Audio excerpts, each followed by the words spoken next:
Thank you.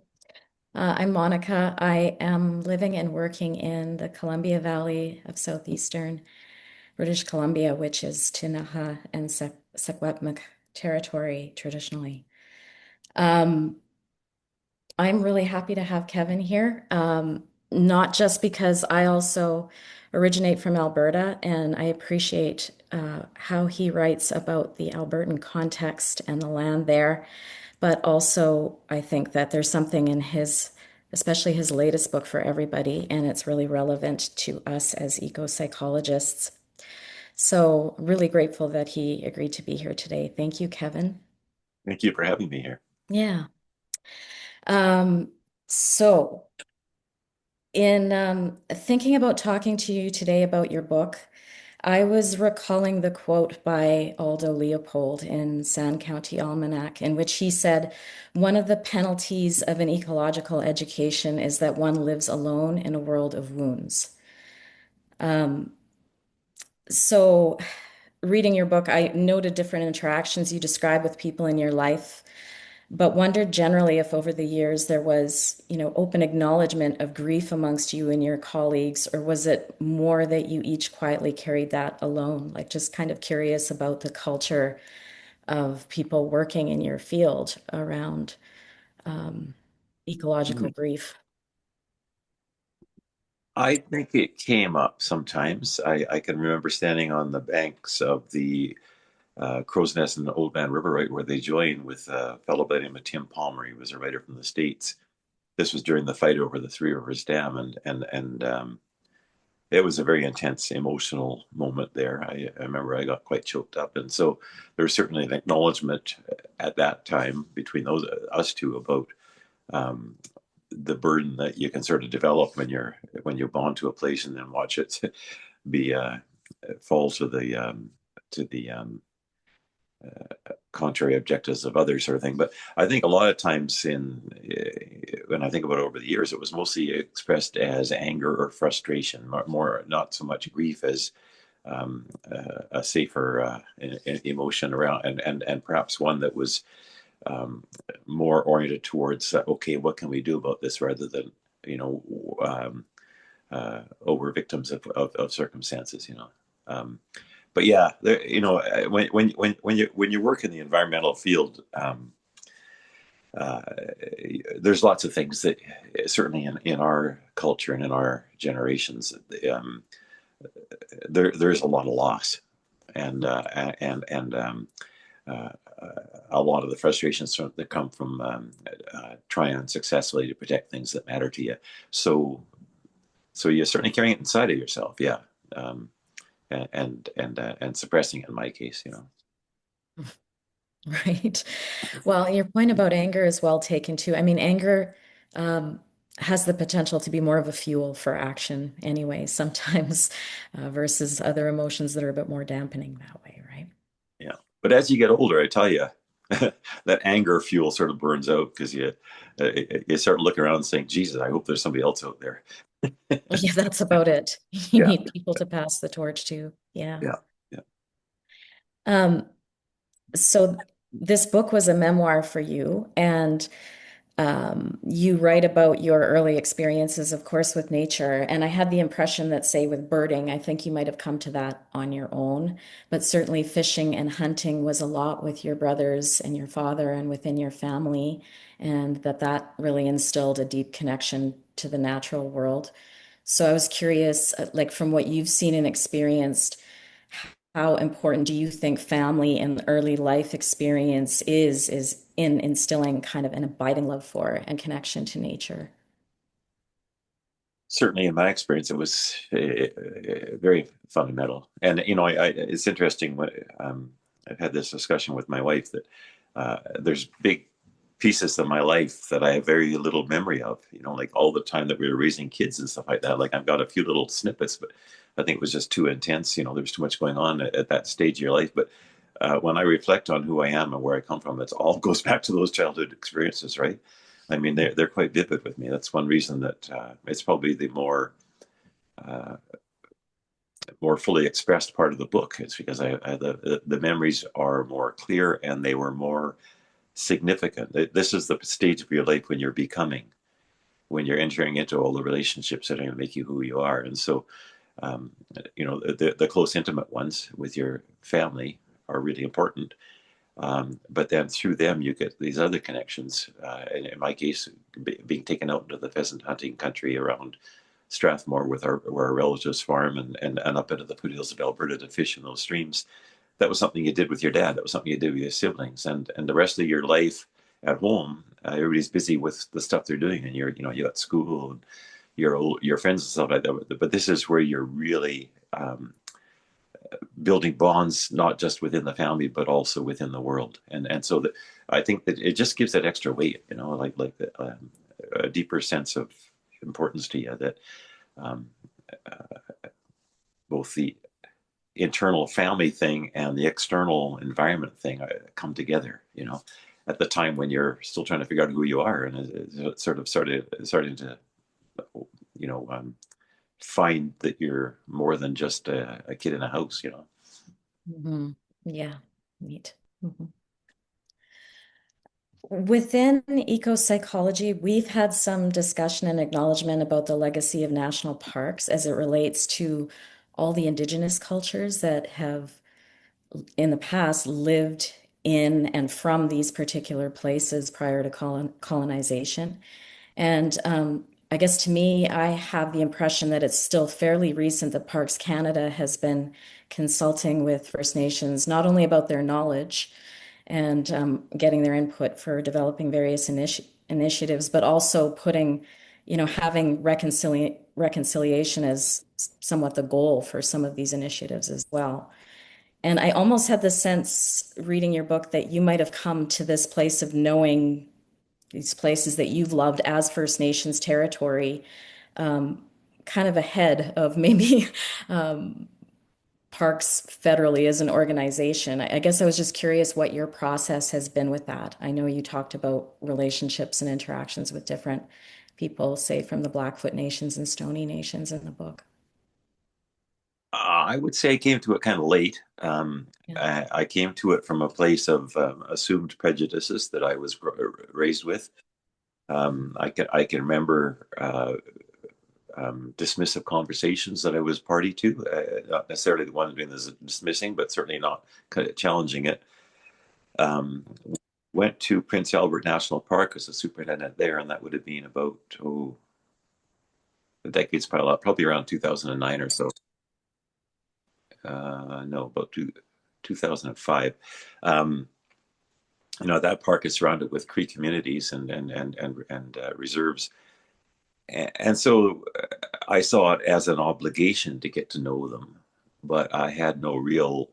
It wasn't of interest to me, like I just had to do. It was part of the job, and I wasn't good at it. I didn't really connect with people very well there. So it was really in the last couple of decades that I really woke up to the fact that there's a whole dimension of our being here in this province, in this part of the world, um, that involves another culture of people who are not just interesting but also important. And in fact, that there's big missing pieces of what we could be and who we could be that are in those relationships that we failed to build and nurture. Um, so it almost came to me after retirement, most clearly.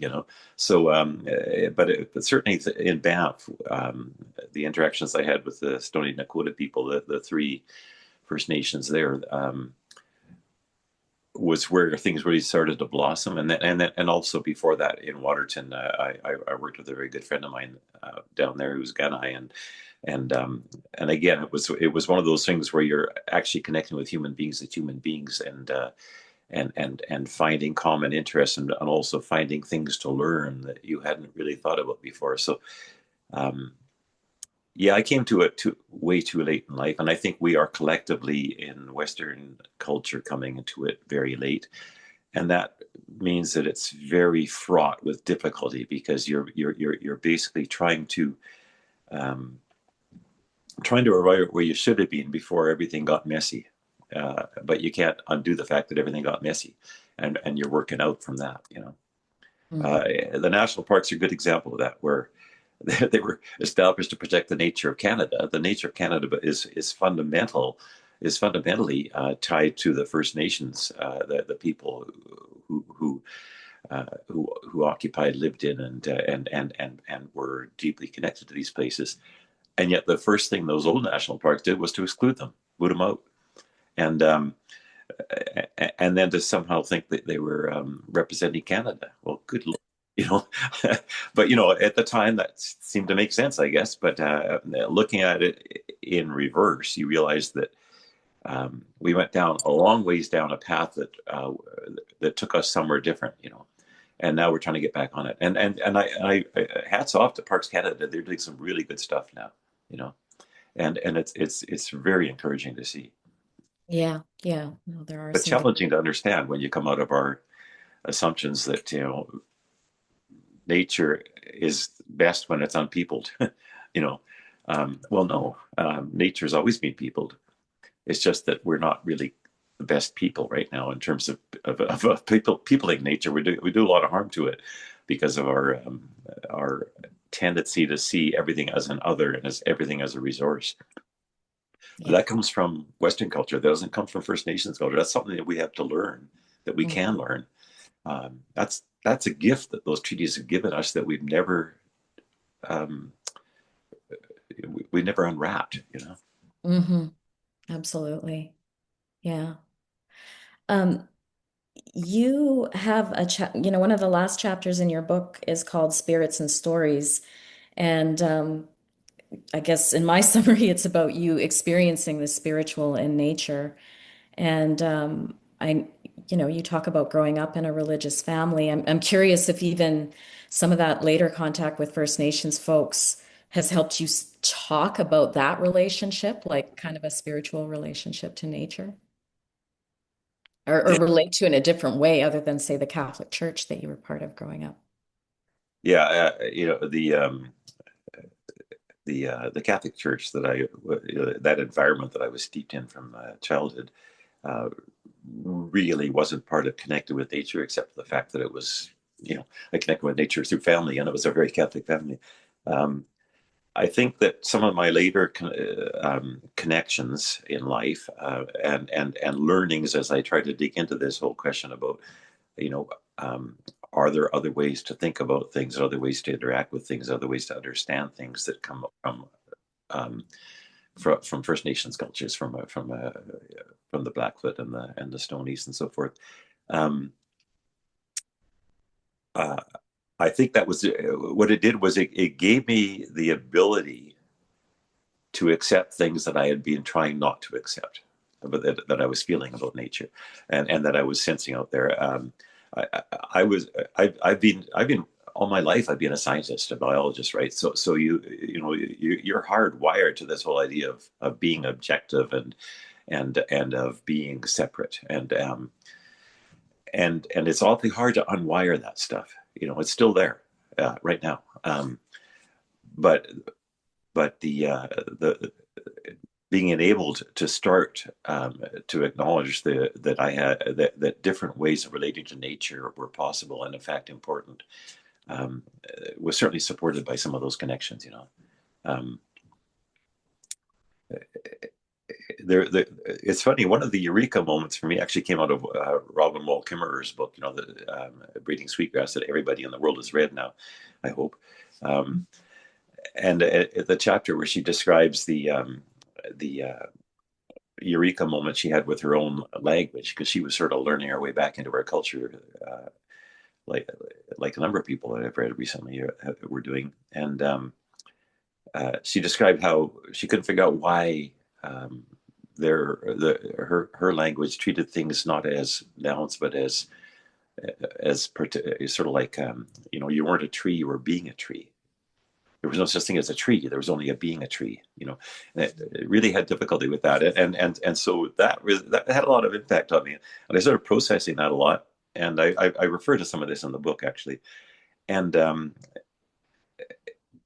it's been a big part of sort of why I've arrived at a place right now in my life where I'm really very much at peace. Very, very, a lot of the traumatic things that I've sort of been um, dealing with inside, over the years, have been sort of laid to rest because um, through the experience of exploring that idea and doing it out there in the wild in the world, um, I just I really do feel like I've got all these friends out there, and I feel so connected.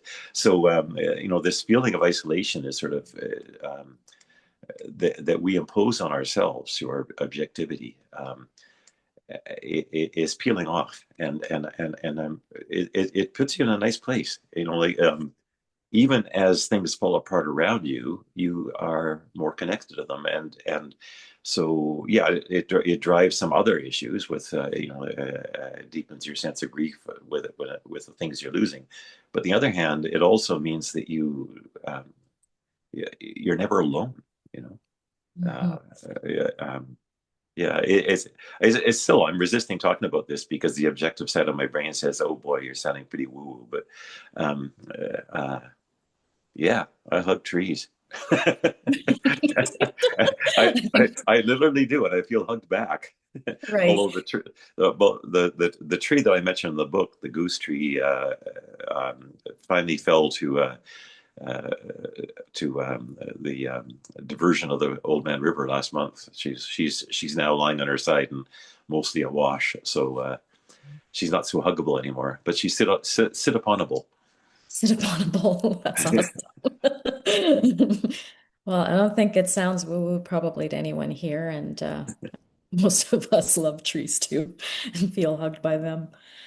Um, there was a place, just because it relates to what we were talking about with First Nations, because I'm certainly hearing from various people within First Nations communities, like they're really trying to dispel that myth that, nature was this pristine place without people that they just Mm. kind of tentatively went into, right? Um, and Carol and I were talking even just before you came on today about the part in your book talking about places being loved to death and parks being loved to death. And in one way, um, an impulse to exclude people, but on the other hand, like connecting people so that they will love these places and want to protect them.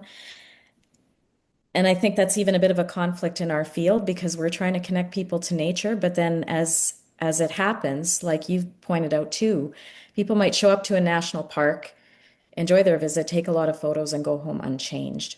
Yeah. And so I am kind of wondering, like even what you think about that issue of exclusion, like for those of us even who tread lightly, like we're the non-motorized crowd, say, when we show up in nature, do we need to be restricted from some places just because of the sheer, like say as in Lake Louise, because of, or Lake O'Hara, the sheer number of people that are there and that impact on the place and wildlife? Well, from a conservation point of view, yeah, because there are environments and there are seasons when the things that are living out there are very vulnerable, right? And so yeah, um, but I guess I would argue that it's not the number of people out there that's necessarily the problem, and it's not that we're loving places to death. The problem is that we're not loving places enough. Yeah, we're using places, so we're going out there for our own experiences, for our own selfies, for our own boasting rights on Instagram or whatever. Um, uh, we're taking our um, sense of isolation with us into nature, and treating it as scenery or treating it as adventure, and not treating it as you know places and beings that matter in their own way and in their own right. So I think there should be many, many, many people getting out into nature because that's where a fundamental part of our human identity exists. That's the environments in which our species evolves. That's 99% of the existence of humans on this earth were bonded to nature, not to technology and stuff that we've got now. And um, so if we're not well, if our relationships aren't right, it's probably because we're not getting enough of what we need, which is the connections to the rest of ourselves. and ourselves exist in nature. It's more important. It's more important to me is how we go into nature. If we go into nature with respect, if we go into nature realizing that everything out there is our relation, everything out there is in relationship with us, and that our relationships with it determine its well-being and conversely our own well-being, uh, then our footprint can be pretty darn light. Because we're sensitive to what we're doing out there, and we're not forcing ourselves onto things. We're looking in outside ourselves for permission to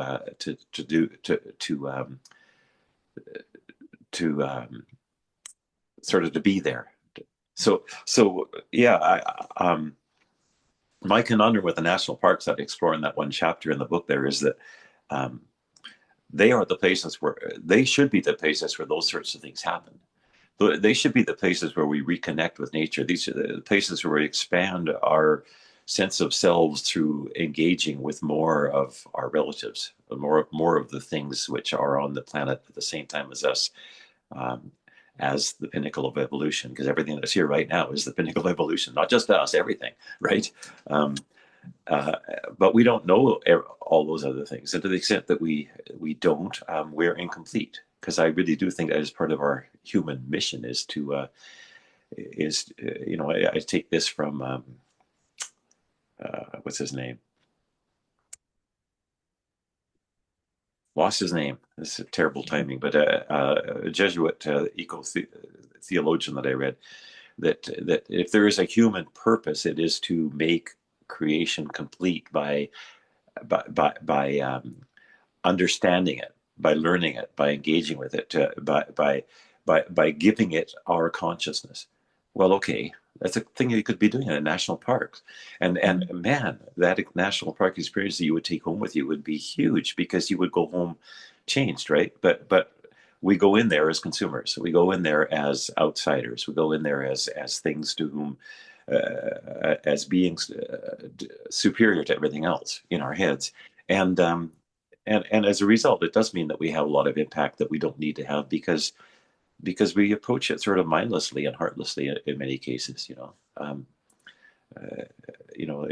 you really see it in bear jams, or you just watch the collective intelligence drop as the collective aggression increases as people crowd more and more around trying to get closer to the bear, get better pictures of the bear, and no respect for the bear at all, and no sense of what it's doing. So you can look at something like that and you can say, well, every one of these people has a chance to engage with that bear in a way that's respectful and in a way that gives them a greater sense of how to be in this world. But now they're jostling for pictures because they want to get that picture home and talk about their bear experience, right? And So post it on social media. yeah.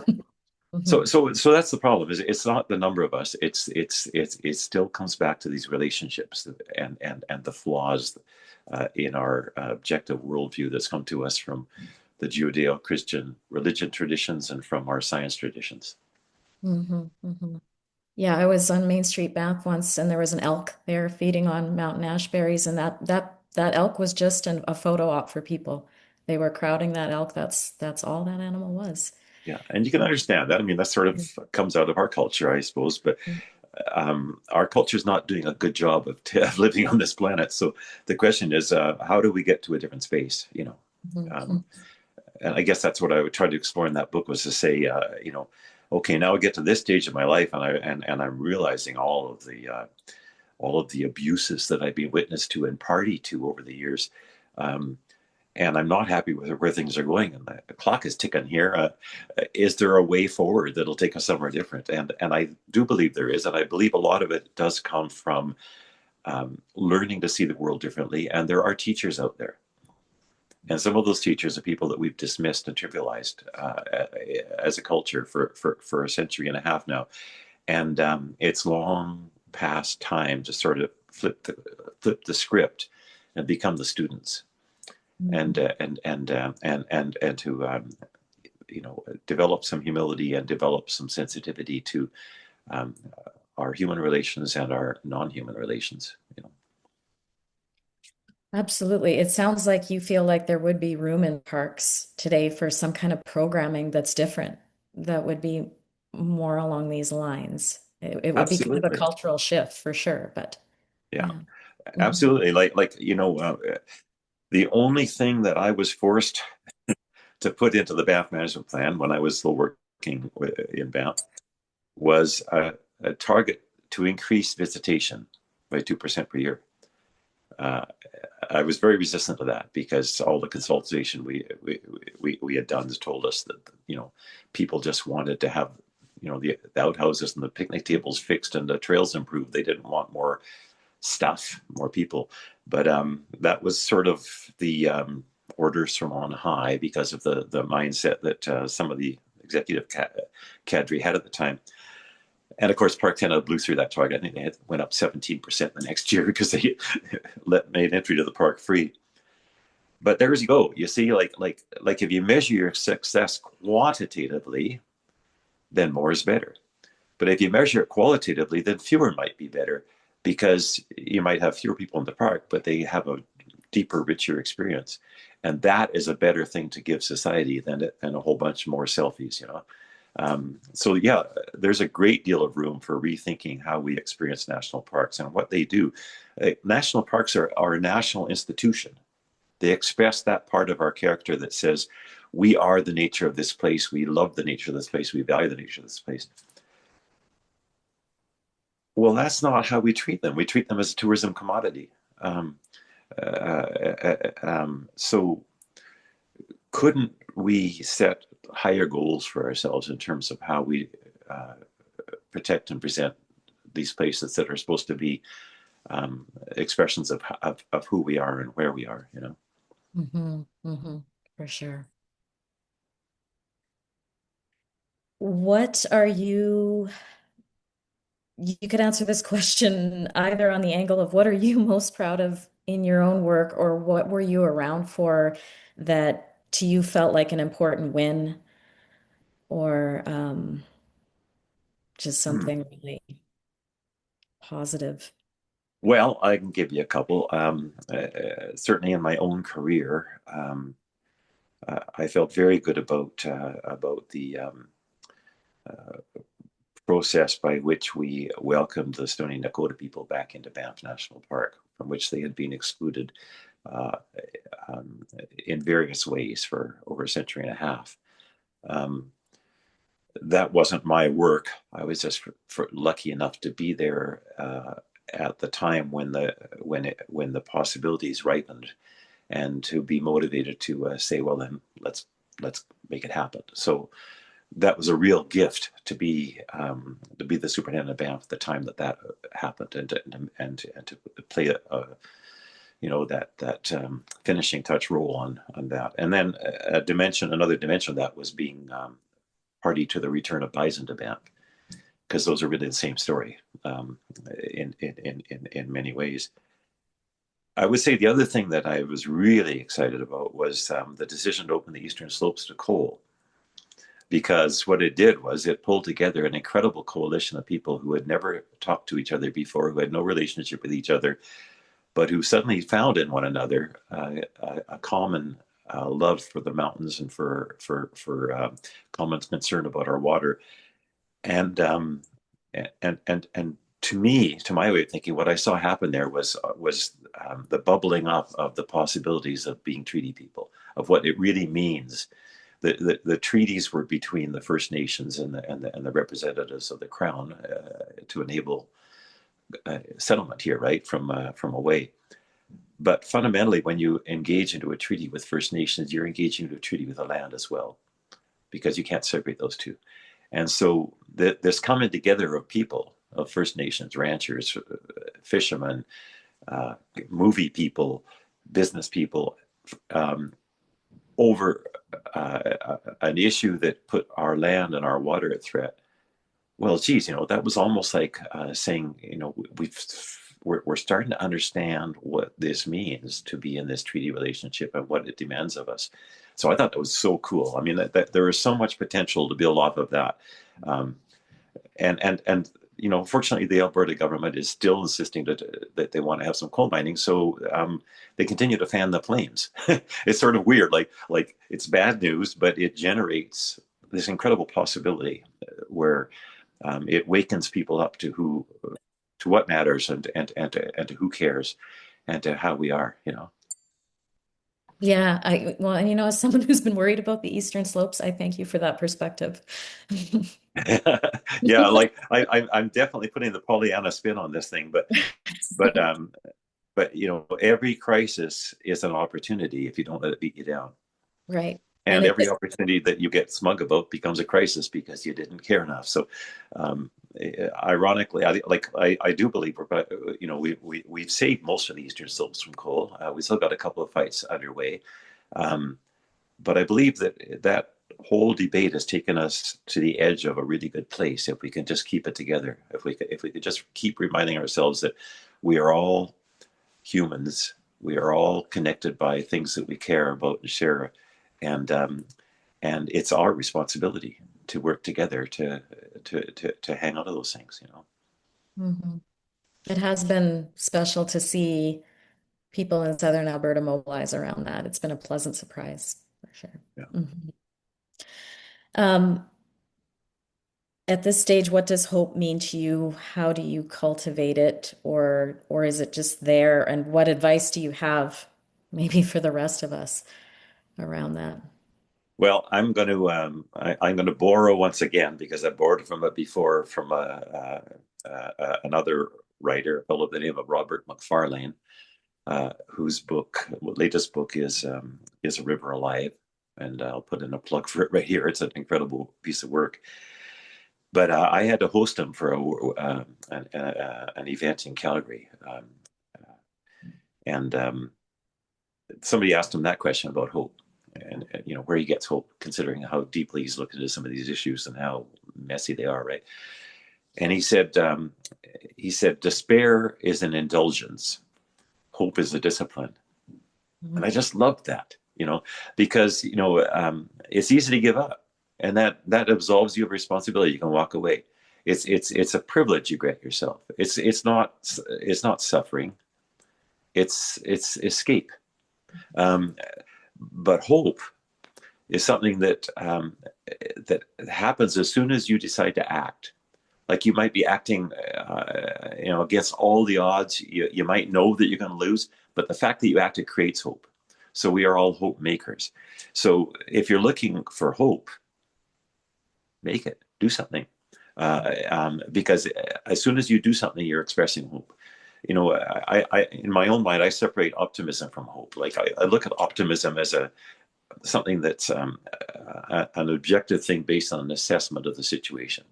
I look around right now, I feel very little optimism because I mean, like what a mess, biodiversity loss, the climate changing, yeah, and yet we're ramping up our dependencies on oil and gas, and like a bunch of things objectively tell you that we're not going to get out of this in any kind of shape at all. So looking at it objectively, I feel a little optimism. But I'm still fighting. I'm still writing books. I'm still working with environmental groups, and that's because I still have hope. And so hope isn't based on the chance that you win. Hope is based on the determination to try and win. So what I would say to people looking for hope is to find a way to generate it yourself, and then you're actually feeding it to others because they'll look at you and they say, "Well, geez, um, I should try too," you know, and it grows up from there.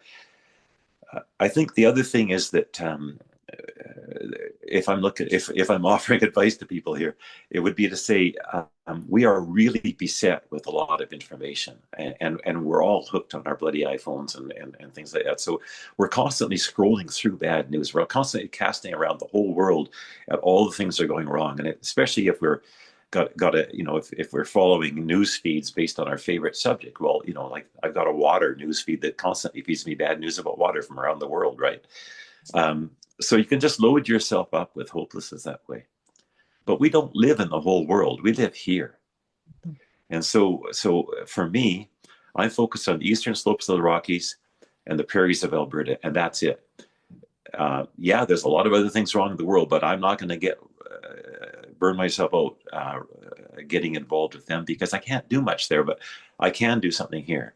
So I think that's the other thing. If you're looking for hope, is shrink the world to where you are and do what you can there, because those other places have got other people that are doing the same thing, and that's their job. But our job is our home places, and there's more than enough for us to do here. But here we actually have some agency, whereas at the bigger scale, yeah, if I care about everything, I'm never going to get out of bed in the morning. What's the point, right? But if I make it my, I guess I care about everything. But if I make it my responsibility, but I do believe my responsibility is my home place and the relationships I have, and so that's where I have to work. And by scaling it that way, um, you can taste success once in a while, and you can do things that actually have possibility attached to them. You know. Mhm, mhm. Yeah, no, you're a good example of keeping it local, Kevin, and thank you for that. Hmm. Hmm.